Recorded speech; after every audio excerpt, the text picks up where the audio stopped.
Olá, eu sou o pastor Larry Hug. E eu sou a pastora Tis Hug. E nós gostaríamos de convidá-los a se juntar a nós semanalmente na Rede Gospel. E a Bíblia diz que a verdade que você conhece, a verdade que você possui, te libertará. Então Tis e eu vamos trazer o Evangelho a vocês através dos olhos de um Jesus judeu, de um apóstolo Paulo judeu, de um Moisés judeu. E quando você entender as raízes judaicas da sua fé, isso libertará um poder divino, uma unção divina e milagres divinos.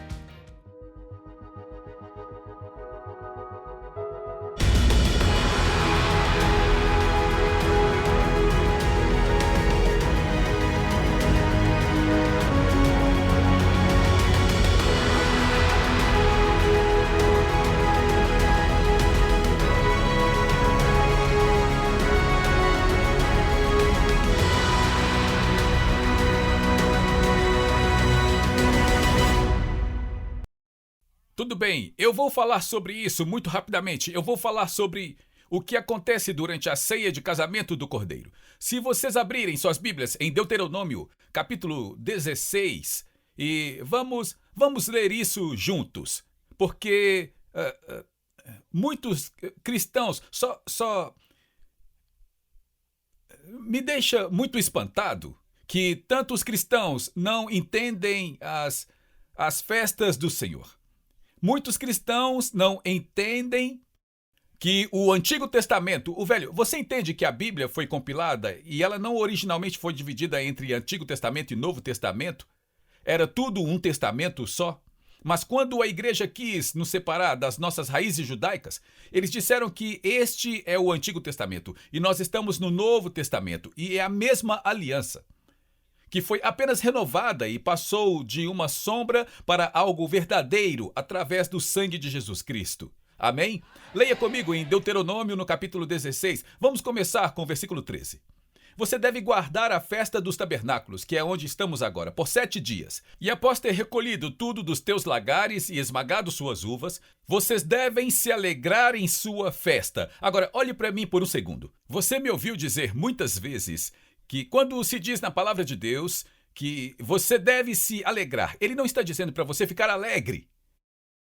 Ele está dizendo, quando você entender o que está acontecendo aqui, você vai se alegrar.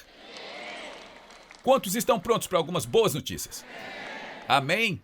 Vocês devem se alegrar em sua festa. Você e seus filhos, e suas filhas, e seus servos, e suas empregadas, os levitas, os estrangeiros, os órfãos. A propósito, estrangeiros aqui significa gentios. Os órfãos e as viúvas que estão dentro de seus portões. Por 7 dias, vocês devem guardar a festa sagrada ao Senhor, seu Deus, no lugar onde o Senhor escolheu. Agora, eu quero enfatizar algo aqui, porque as pessoas falaram isso. Eu não sei porque Deus me escolheu para entender as raízes judaicas e fazer que a minha missão fosse ensinar sobre as raízes judaicas e ensinar sobre permanecer com a nação de Israel. Eu abençoarei aqueles que te abençoarem, Israel. E eu não sei porquê. A única coisa que eu posso dizer é que Deus escolheu o tolo para confundir o sábio, mas eu quero dar a ele todo o louvor e toda a glória, que somos um dos poucos lugares que Deus escolheu para falar sobre este milagre, tudo bem? Porque o Senhor vai te abençoar em tudo, digam tudo. Toda a sua produção e todo o trabalho de suas mãos, para que você certamente regozije 3 vezes por ano. Todos os seus homens, e através de Jesus, isso inclui as mulheres, devem comparecer diante do Senhor, seu Deus, no lugar onde ele escolheu. Na festa dos pães asmos, que é a Páscoa. Na festa das semanas, Shavuot Pentecostes, e na festa dos tabernáculos, e eles não devem se apresentar diante do Senhor de mãos vazias. Cada homem deve dar de acordo com a sua capacidade, de acordo com a bênção do Senhor que seu Deus lhe deu. E é aqui que nós estamos neste momento. Em Malaquias capítulo 3, dê a mim e eu darei de volta a você. E eu digo isso não apenas como indivíduos, mas como igreja. Quando nós começamos, nós não éramos cristãos, nós éramos seguidores de Jesus, parte da Judéia, do judaísmo, que Jesus veio para fazer viver. E assim, sabe, dar Quando ele diz em Malaquias, dê a mim e eu darei de volta a você, eles disseram, como nós damos algo? Deus diz, com seus dízimos e ofertas. E eu vou abrir para vocês as janelas do céu. Mas isso não é tudo. Eu vou repreender o inimigo que tenta destruir vocês. Quantos aqui acham que isso é uma coisa boa de saber? É bom saber que quando nós voltarmos às nossas raízes judaicas, para a maneira da igreja original, todas essas coisas faziam parte da igreja até o Concílio de Nicéia, 325 anos após a ressurreição de Jesus. Foi aí que tudo mudou. Mas Deus diz que haverá uma revelação final. Os olhos dos gentios serão abertos. E quando isso acontecer, nós voltaremos às raízes judaicas e nós começaremos a entender o Rosh Hashanah, o Yom Kippur, o Sukkot, a festa dos tabernáculos. Deus vai abrir sobre nós, porque nós não vamos subir feridos, machucados e derrotados. Nós vamos subir como uma igreja gloriosa, sem mancha, sem mácula. Esta é a profecia. Bem, então, aqui nós temos os ensinamentos da Páscoa, os ensinamentos do Pentecoste e os ensinamentos da festa dos tabernáculos. E agora nós estamos na festa dos tabernáculos. Um outro nome para a festa dos tabernáculos, e eu vou falar sobre isso rapidamente. Outro nome para a festa dos tabernáculos é a festa das tendas. Por que é importante que eu fale isto? Porque era na época que os israelitas saíram da escravidão do Egito e eles ainda não estavam lá, mas estavam em uma jornada para a terra prometida. Naquela época, eles viviam em terras temporárias. Agora, se você fosse a Israel hoje, ou se você for a algum bairro judeu, na região de Dallas ou em qualquer lugar, você vai ver que cada casa ao nosso redor tem uma pequena tenda, uma suca. Isso é uma tenda do lado de fora da casa. Agora, algumas coisas, rapidamente. E você come lá e você fica lá. E por quê? Por que você faria isso durante a festa dos tabernáculos? Para nos lembrar que esta terra, este planeta, este lugar não é nossa casa temporária. Quer dizer, a nossa casa permanente, mas sim uma casa temporária. Esta vida é apenas um vapor de fumaça. Nós estamos aqui hoje, podemos partir amanhã. Então, este é o momento para nos lembrar de que nós precisamos estar servindo a Deus e vivendo para Deus. Na tenda e no Sukkot, sempre há um buraco. Por quê? Porque enquanto nós desfrutamos da comida e do conforto e da bênção de Deus, nós mantemos nossos olhos no céu. E por quê? Para o céu. Para que nós não esqueçamos que o Messias está voltando em breve. E se já houve um tempo para nós entendermos que o Messias está voltando, é nestes dias que nós vivemos hoje. E enquanto nós fazemos o nosso trabalho na terra, nós mantemos nossos olhos para o céu. Porque aqui não é a nossa casa de verdade. A eternidade é a nossa casa. E nós estamos mais perto disso do que nunca estivemos antes. Amém? E também é o lembrete de que enquanto os filhos de Israel estavam no deserto, Deus forneceu uma proteção sobrenatural para eles, contra os inimigos e contra os elementos, uma nuvem durante o dia e um pilar de fogo durante a noite, e não havia nenhum doente. E também é chamada, a festa dos tabernáculos também é chamada de a festa das tendas, mas também é chamada de a festa do ajuntamento, que era quando eles vinham em centenas de milhares, se não milhões, de pessoas a Jerusalém durante a festa dos tabernáculos para trazer suas ofertas de primícias. E era porque este era o momento em que Deus liberaria a bênção do reino dos céus sobre cada área de nossas vidas. Todo mundo levava isso 3 vezes. É onde Jesus falava de 60, 30, 60, 100 vezes. Não é nada de, você vai ter 30, 60, 100 vezes. Mas não, ele não está falando... Ele está falando sobre as primícias da Páscoa, das primícias do Pentecostes e das primícias das festas dos tabernáculos. Mas a história mostra que, ainda que todos os judeus em todo o mundo se certificassem de que na Páscoa ou no Pentecostes, que eles iriam conseguir fazer suas ofertas de primícias, muitas vezes eles não iriam eles mesmos. Porque esta bênção da festa dos tabernáculos seria tão grande em seus negócios, em suas famílias, em seus rebanhos, em seus vinhedos, e eles enviavam alguém. Mas durante a festa dos tabernáculos, todos eles compareciam porque eles não confiavam, eles não queriam depender de outra pessoa, porque esta bênção que é lançada entre esta noite e amanhã à noite é tão fenomenal e, de fato, ela é chamada de a grande salvação. Eu vou te dizer por quê. A salvação não significa apenas perdão dos pecados. Salvação significa a salvação da sua casa, família, finanças, seu negócio, trabalho, saúde, tudo que você toca. Este é o melhor momento. Este é, se eu posso colocar desta forma, a maior janela do céu que se abre, e nós estamos nisso neste exato segundo. Alguém diga amém. Agora ouça isto. Zacarias 14:16, deixe-me ler para você, e diz: e deve acontecer que todos os que saíram de todas as nações. Agora olhe para mim. As nações significa o goim, os gentios. Ouça, ele está escrevendo isso para os gentios. E deve acontecer que todos que saírem de todas as nações, os gentios, que vieram contra Jerusalém. Agora, pense sobre a igreja cristã. Foi a igreja cristã que trouxe as cruzadas, foi a igreja cristã que trouxe os pogroms e a Inquisição e deu uma plataforma para o Holocausto. Mas ele disse algo que vai virar aqui. Ele disse: aqueles que vierem contra Jerusalém, eles devem subir de ano em ano para adorar o Rei, o Senhor dos Exércitos, e guardar a festa dos tabernáculos. E será que quaisquer das famílias da terra, os gentios não subirão a Jerusalém, e sobre eles não haverá chuva.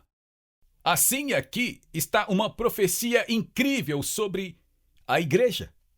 E diz que uma vez que a igreja foi aquela que tentou destruir o povo judeu, Jerusalém, mas vai ser logo antes da vinda do Messias que haverá esta virada.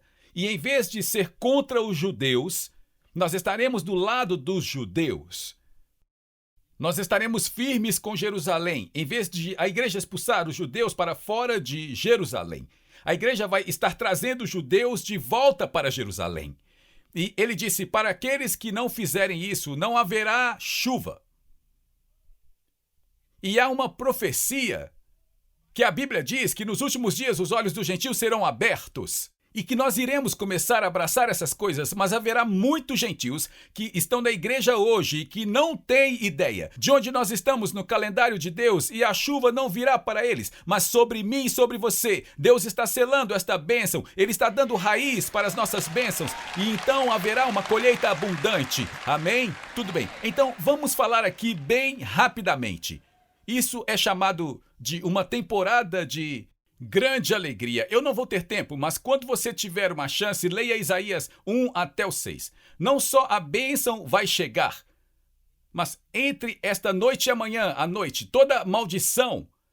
E dizem: isso é para os judeus. Nós fomos enxertados através de Jesus. É por isso que a Bíblia diz: amaldiçoado é aquele pendurado em uma cruz. Jesus não apenas tomou o meu pecado, Ele quebrou toda a maldição. E isso é ativado quando há algo atacando a sua vida, sua família. Vamos fazer essa maldição ser quebrada agora, amém? Porque esta também é chamada de temporada de grande alegria. Agora, vamos a isto aqui, rapidamente, nos próximos 15, 20 minutos. Rapidamente, a celebração que está acontecendo neste dia, a grande salvação, os últimos dias, começa hoje à noite, amanhã à noite. O último dia da festa dos tabernáculos, a grande salvação. Primeiro é a cerimônia de iluminação, que eu vou falar nisso muito rápido. A cerimônia de iluminação é feita na corte das mulheres.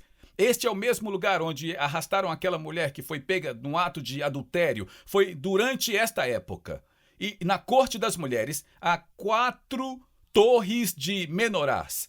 E cada torre de menorá, todas as 4, tem 4 potes enormes, 16 no total, e quase 23 metros de altura. Agora eu quero que você pense sobre isso. 4 menorás de quase 23 metros de altura, com 4 enormes potes em cada menorá, cheios de óleo, com um pavio pendurado para fora, que eles estavam prestes a acender, que era chamado de pano de enfado, que era o tecido que eles mergulhavam em sangue quando o sumo sacerdote, para o sumo sacerdote, nos últimos 7 dias, tinha feito sacrifícios como oferta. Eles ficavam ensanguentados e se trocavam. Eles ficavam ensanguentados e se trocavam. Ficavam ensanguentados e se trocavam. Estas eram as únicas vestes do sumo sacerdote, que é chamado de panos de enfado. Quando Jesus nasceu em um suca, ele foi embrulhado em quê? Panos de enfado. Por quê? Porque isto era uma sombra, mas Jesus é o verdadeiro. Ele não é apenas o Senhor dos senhores e o Rei dos reis. Ele é o nosso último sumo sacerdote, que faz intercessão 24 horas por dia diante do trono do Todo-Poderoso Deus. Amém? Então vamos continuar. Isso é colocado em uma colina. Por quê? Eles acendiam aquelas luzes.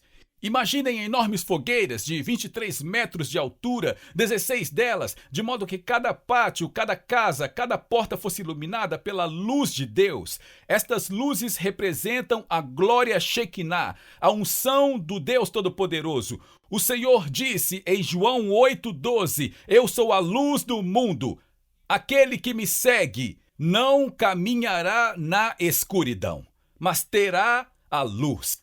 Este é o momento em que nós nos reunimos na grande salvação e onde reacendemos a luz de Deus, que nos guiará e nos levará e nos ensinará e nos protegerá e nos proverá para todo aquele que reconhecer esta luz. Não possa, neste próximo ano, viver em qualquer escuridão. E não é esta a razão para o Espírito Santo, que nos guiará e nos levará e nos ensinará e nos mostrará coisas, as que estão por vir, e nos ajudará a tomar decisões, nos ajudará a fazer o que é certo, nos ajudará a não cometer erros e não perdermos, mas a seguirmos o caminho de Deus em cada bênção que Deus tem para cada um de nós. A próxima coisa é chamada de cerimônia de libação da água. Esta é a água viva. Como o sumo sacerdote e centenas de outros sacerdotes, eles saíam do templo por todo o caminho até o tanque de Siloé. E enquanto eles iam ao tanque de Siloé, o tanque de água viva, eles mergulhavam um jarro de prata, e eles começavam a andar de volta pela estrada da peregrinação. No final, eu vou te mostrar uma foto. Deixe-me dizer isso. Acabaram de redescobrir a estrada de peregrinação depois de 2000 anos. Acabaram de redescobrir. Eu estive lá, alguns de vocês estiveram na estrada comigo. É absolutamente bonito todo o caminho do tanque de Siloé até para o monte do templo onde eles andavam neste dia. Milhões de judeus ou mais, seguidos pelos altos sacerdotes, que encontraram um sino de romã dourado que o sumo sacerdote usava em seu roupão enquanto ele caminhava para o Santo dos Santos. Eles ouviram o sino tocar. Eles encontraram. Eu vi isso. Era nesta mesma estrada. E pense nisso. Por que eles encontraram isto agora? Depois de 2000 anos, eles encontraram por acidente. Porque um cano de água quebrou no tanque de Siloé e eles começaram a cavar e encontraram esta estrada.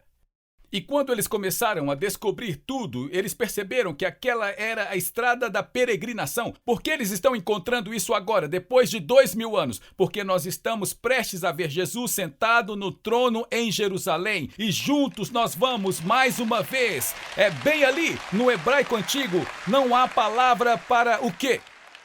Alguém precisa ter olhos para ver e ouvidos para ouvir. Estava desaparecido há 2000 anos e eles encontraram acidentalmente. Para um tempo como este, meus amigos.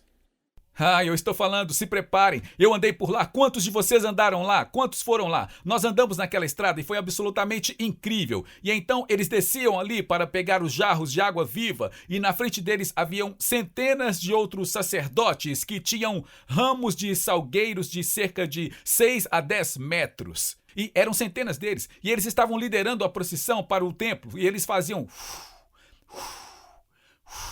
Lembre-se de que o Espírito Santo também significa o sopro de Deus.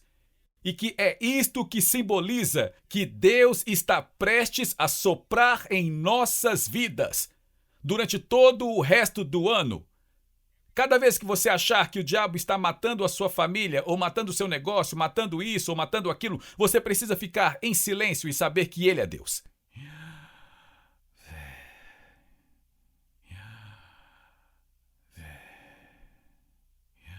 Lembra? Quando você diz o nome de Yahweh, você diz isso sem mover os lábios e sem mover a língua. Você diz metade disso inspirando e a outra metade expirando. E que tudo que tem fôlego dê a Deus todo louvor e toda glória. Vamos lá, alguém diga amém. E quando eles chegavam com a água, passando pelo portão da água, todos nós passamos pelo portão da água, é aquilo que é um portão de água, não o Watergate de Washington, o portão de água de Israel, em Jerusalém. Eles então chegavam ao altar, e me perdoe por passar por isso tão rapidamente. E quando eles chegavam com a água viva, os sacerdotes estavam abanando aqueles ramos de salgueiro de quase 6 ou 10 metros, representando o sopro de Deus. E havia um que ficava liderando toda a procissão. E ele tocava a flauta. Esta é uma representação do Messias. E em hebraico ele é chamado de o perfurado. Isto não é muito bizarro? Em hebraico, ele é chamado de perfurado. Se você se lembrar e voltar para a Páscoa, quando nós temos o pão sem fermento, quantos pedaços de pão sem fermento nós temos? 3, muito bom, está prestando atenção. Eles são enterrados em uma câmara e qual deles nós tiramos para fora? Sim, o do meio. E cada pedaço de matzah, do pão sem fermento, é claro que Jesus não tinha pecado, ele não tinha fermento. Ele era o do meio, havia o Pai, o Filho e o Espírito Santo. E quando você tira esse pedaço, desde a época de Moisés, cada pedaço é perfurado e cortado. Porque pelas suas pisaduras nós fomos sarados, e ele foi perfurado quando foi pregado na cruz. E quando levavam aquilo, e lembre-se que este dia é chamado o dia de grande salvação.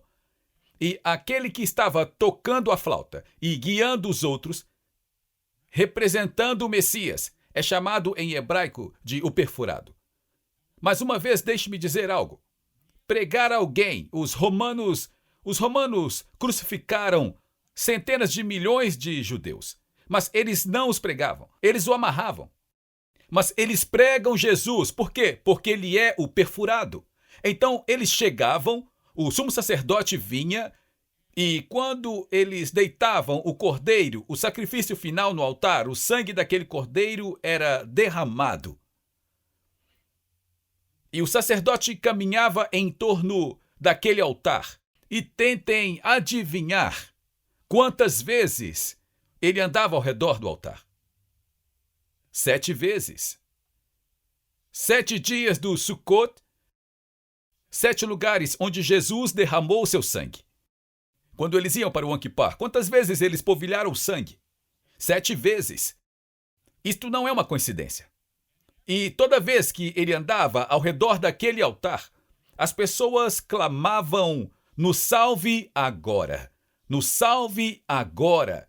Nos salve agora!" Agora, imagine 1 milhão de judeus do templo ao monte, por todo o caminho até o tanque de Siloé. Digamos que realmente houvesse 1 milhão de pessoas. E alguém já viu um muro das lamentações? Durante a temporada de férias, há dezenas e dezenas de milhares de judeus perto do muro das lamentações. E a gente espera que esvazie, porque você não consegue chegar lá perto. Você pode imaginar isso? Durante a festa dos tabernáculos, multiplicado por 100 mil, e assim ia por todo o muro, por todo o caminho. E é claro que é um morro, e é por isso que é chamado de fazer o aliá. O aliá significa subida. E quando o sacerdote estava andando em torno, o povo começava a clamar: "Nos salve agora! Nos salve agora! Nos salve agora!" E o sacerdote vinha e colocava os enormes ramos, um altar enorme, e colocavam os ramos no altar, onde eles faziam um tabernáculo. E em seguida o sangue daquele cordeiro era liberado no fogo. Então o sumo sacerdote pegava um jarro de ouro de óleo e um jarro de água de prata, e ele caminhava até aquele altar. E o povo começava a clamar, 1 milhão de pessoas: "Nos salve agora! Nos mostre as suas mãos! nos mostre as suas mãos, nos mostre as suas mãos. Por que isso? Porque houve um tempo na história de Jerusalém, durante a festa dos tabernáculos, que havia um sumo sacerdote que acreditava que para o povo de Deus ser santificado, eles tinham que sofrer. Para que eles tivessem os pecados perdoados, ele acreditava que as águas da salvação eram deles, mas a imagem da aliança do vinho que liberava a prosperidade, ele derramou no chão. E então, naquele ano, Israel sofreu com fome e seca, e ninguém prosperou. Então eles não arriscavam mais. Ele andava ao redor do altar por 7 vezes. Jesus derramou seu sangue. Eles liberavam o sangue no Santo dos Santos. Por 7 dias do Sukkot, se preparavam para este dia. E então eles começavam a clamar: nos salve agora, não apenas suas almas, mas sua família, seus negócios, seus trabalhos, sua nação, seu país, seu povo. E os sumos sacerdotes subiam até lá e ficavam acima de todos os outros. E eles começavam a clamar: nos mostre suas mãos, nos mostre suas mãos. E eles pegavam os 2 jarros e os levantava. O sangue já os perdoou dos pecados. A casa de Deus foi construída temporariamente. Um dia vai ser para sempre, naquele mesmo lugar. Ele levantava o jarro para as bênçãos da aliança e as águas da salvação, e ele despejava aquilo junto e misturava a aliança de Deus com as águas da salvação e o sangue do Cordeiro. Quando Jesus foi pregado na cruz e eles perfuraram seu lado, o que saiu daquele buraco? Saiu sangue e água. Não apenas a salvação, mas o poder da aliança de Jesus, que através dele nós teríamos a vida e vida mais que abundante. E o sacerdote levantava os jarros e ele derramava tudo aquilo junto. E então ele clamava como a salvação e o sangue e a aliança de Deus havia sido liberadas. E clamava a todos os que tinham ouvidos para ouvir: está consumado. Agora veja isso. Imagine 1 milhão de pessoas. E elas estão por todo o caminho, desde o tanque de Siloé. Eu não sei quanto é, 1 quilômetro. Aqueles que viam aquilo, o grande dia da salvação deles não estava completo. Até que elas se virassem. Imagine isso, 1 milhão de pessoas gritando: está consumado! Está consumado! Está consumado! Porque eles sabiam que uma vez que estivesse, então aquela unção, Shekinah, viria sobre todas as partes da sua vida. Então as pessoas que viam aquilo, a salvação delas, as suas bênçãos não seriam completas até que elas se virassem para as outras e dissessem: está consumado, está consumado, está consumado. E eu acredito que foi isso que Deus nos disse para ir por todo o mundo e pregar o evangelho e deixar todas as pessoas. Uma vez que nós já sabemos disso, não é suficiente. Nós temos que nos virar para aqueles que ainda não sabem disso ainda e dizer a eles, através de Jesus Cristo e dos 7 lugares que ele derramou seu sangue e foi perfurado pelos pregos na cruz, ele tomou toda a maldição, pois amaldiçoado é aquele pendurado no madeiro. Então nós precisamos nos virar para todas as pessoas que conhecemos e dizer: quer saber? Você precisa servir ao Senhor com todo o seu coração, com toda a sua força, com todo o seu entendimento, porque através de Jesus Cristo nós estamos neste mundo, mas não somos deste mundo, e a nossa grande salvação está consumada. Dê uma grande salva de palmas ao Senhor em louvor. Obrigado por se juntar a nós na transmissão de hoje com o pastor Larry Hug. O pastor Larry trouxe muitas revelações de mudança de vida para o corpo de Cristo, incluindo ensinamentos sobre quebra de maldições familiares e os 7 lugares em que Jesus derramou seu sangue. Mas talvez a revelação mais extraordinária seja seu ensinamento sobre a restauração das raízes judaicas do cristianismo e a permanência com Israel. Convidamos você a conhecer mais sobre nosso ministério visitando nosso site em larryhuckbrasil.com e nosso canal no Larry Huck Brasil no YouTube. Oferecemos muitos recursos gratuitos em português que irão enriquecer sua caminhada com o Senhor e prepará-lo para viver uma vida vitoriosa e próspera. Você também pode contribuir com o nosso ministério em larryhuckbrasil.com. Sua oferta, seja grande ou pequena, abençoará Israel. Temos muitas ações especiais que estão literalmente salvando vidas e cumprindo a profecia bíblica do fim dos tempos, incluindo patrocinar Aliá, alimentar os sobreviventes do Holocausto, comprar ambulâncias e muito mais.